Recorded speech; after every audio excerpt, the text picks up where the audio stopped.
Men's elite team pursuit coming up for you. These are the pairings from earlier. Now we have 8 teams. Welcome back, everybody. The men's elite team pursuit. Well, we've had qualification. We've also, of course, had the upset of Great Britain not even getting to qualify because the opening round for them did not go very well indeed. I'm afraid Charlie Tanfield coming off the bike as a third man, which would have counted as third man, and as a result it meant that Great Britain DNF'd when it came to qualification. Well, we're now in round 1, and these are the pairings from the lead 8. You won't be seeing Belgium taking part any further, neither China nor Switzerland nor the United States. They had Gavin Hoover, of course, with Grant Kuntz, Johnson and Langer. Spain with a strong team, and of course Great Britain missing as well. So when we went to the timing sheets, the pairings go the quickest against the slowest. That will be the last pairing of Denmark and Australia. In fact, I beg your pardon, it's 1 versus 4, Joe. Yes. I will talk you through how this works. We'll just get these teams underway, then I'll talk you through how the process works. Canada versus Germany are our first pairing here. So we have Dylan Bibic, we have Mathias Guillemette, we have Michael Foley and Derek G for Canada, who often surprise. Germany, of course, for Theo Reinhardt, Benjamin Boss. We have Tobias Buch-Gramco and Felix Gross. Germany possibly here starting as the favourites of these pairings, although men's track cycling in Germany is not in the same class, it seems, and hasn't been for some time, as women's track cycling. Nonetheless, Canada it is at the moment who have the bragging rights in this pairing. They qualified just quicker than Germany earlier on. This should be a tight affair nonetheless, Joe. Yes, it should. So if I talk you through the qualification system, so everybody, all the teams rode the qualification round, which was yesterday morning. So there was a total of 14 teams which took to the track. Each team got up individually and set a time for the 4 kilometres. Once everyone had done their times, we've got the ranking, and then the top 8 progressed to this round, which they call the first round. Slightly confusing because it's the second time on the track, but bear with me. So now the first round of racing. The team who qualified 5th raced against the team who qualified 8th. The team who qualified 6th race against 7th, that's what we're seeing here. Then we're going to see 2nd versus 3rd and 1st versus 4th. So if I explain the latter half of that first. So out of the top 4 teams, the winner of the heat of 1st versus 4th will face the winner of the heat of 2nd versus 3rd, and they will race for the gold medal. When it comes to choosing who races for the bronze medal, it is the 2 teams with the fastest time. So it can be any of these teams that are in the top 8. It can be one of these 2 teams here, which is 6th versus 7th. It can be 5 versus 8th.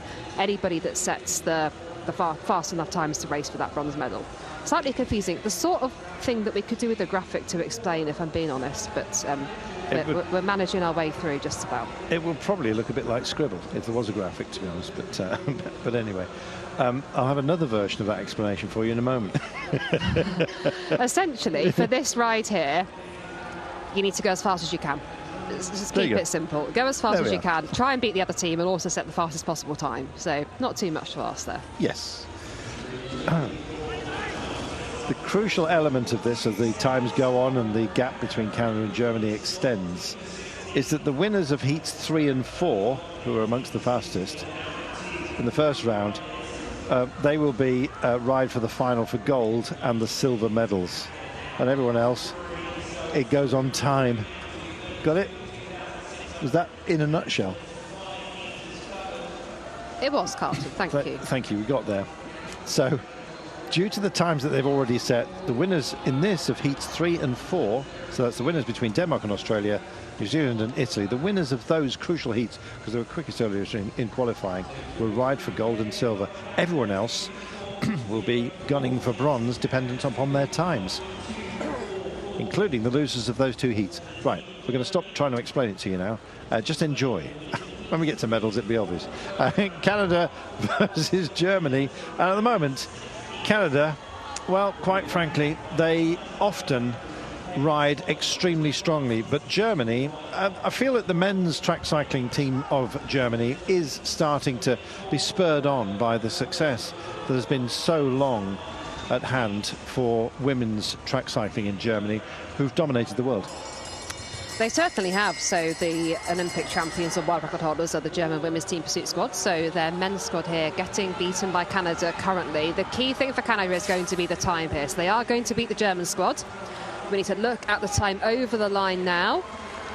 3:50.093. So that is better than their time for qualifying yesterday. We need to wait and see if it's going to be good enough for them to get into a bronze medal ride. 3:50.093. Good work, Canada. So Germany going to have their work cut out, I'm afraid. But yes, hoping for a battle for bronze. Two fastest teams, except for the winners of heats 3 and 4, will be gunning for the bronze medal. Let's see. Canada really do string it together. Bibic, Guillemette, Foley and G done a good job here.